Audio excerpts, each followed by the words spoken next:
നമ്മളെ ജഡ്ജ് ചെയ്യപ്പെടുകയാണ് ചെയ്യുന്നത്. ഞാൻ അന്ന് ഇട്ട ഡ്രസ്സ്, തട്ടം, പിന്നെ ഹെഡ്ഫോണ് ഇതെല്ലാം കൂടി കൂട്ടിച്ചേർത്തിട്ട് നമ്മൾ ജഡ്ജ് ചെയ്യുകയാണ് ചെയ്യുന്നത്. ഓക്കെ, അപ്പോഴത്തെ പെരുമാറ്റ രീതി ശരിയായില്ല എന്ന് കൂടി പറയുന്നുണ്ട്. മാത്രമല്ല ഈ ആമർ ഉപയോഗിച്ചൊക്കെ പെട്ടെന്ന് അടിച്ചപ്പം അത് എല്ലാവരെയും പെട്ടെന്ന് ആശങ്കപ്പെടുത്തുകയും കൂടെ ചെയ്തിട്ടുണ്ട് അല്ലേ? അതെ.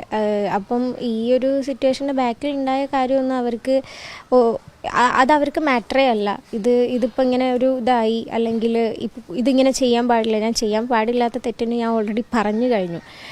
അത് ന്യായീകരിക്കല്ല, again I am not justifying it. പക്ഷേ ഇത് പറഞ്ഞു കഴിഞ്ഞിട്ടും വീണ്ടും ആൾക്കാർ നമ്മളെ സൈബർ ബുള്ളി ചെയ്തുകൊണ്ടിരിക്കുകയാണ്. ഓൾറെഡി ഞാനിപ്പോൾ എൻ്റെ അക്കൗണ്ട് ഒരു 20 ടൈമിൻ്റെ മുകളിലായി ഞാൻ റിക്കവർ ചെയ്തുകൊണ്ടിരിക്കും.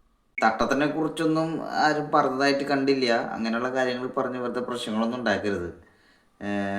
പിന്നെ നമുക്ക് എന്തെങ്കിലും ബസ്സിൽ യാത്ര ചെയ്യുമ്പോൾ എമർജൻസി സിറ്റുവേഷൻസ് എന്തെങ്കിലും വന്നു കഴിഞ്ഞാൽ നമുക്ക് ഡ്രൈവറോട് പറഞ്ഞു കഴിഞ്ഞാൽ, മാന്യമായിട്ട് പറഞ്ഞു കഴിഞ്ഞാൽ അത് ക്ലിയർ ചെയ്യും. കാരണം ഈ ഡ്രൈവർമാരുമായിട്ട് കണ്ടക്ടറായാലും സാധാരണക്കാരാണ്. അവർക്ക് അത്ര മനസാക്ഷിയില്ലാത്ത ആൾക്കാരൊന്നുമല്ല. പ്രത്യേകിച്ചൊരു ലേഡിയൊക്കെ വന്ന് ഇങ്ങനെ എമർജൻസി സിറ്റുവേഷൻ എന്തെങ്കിലും കാര്യങ്ങൾ പറഞ്ഞു കഴിഞ്ഞാൽ എന്തായാലും അവർ നിർത്തി തരും 100%.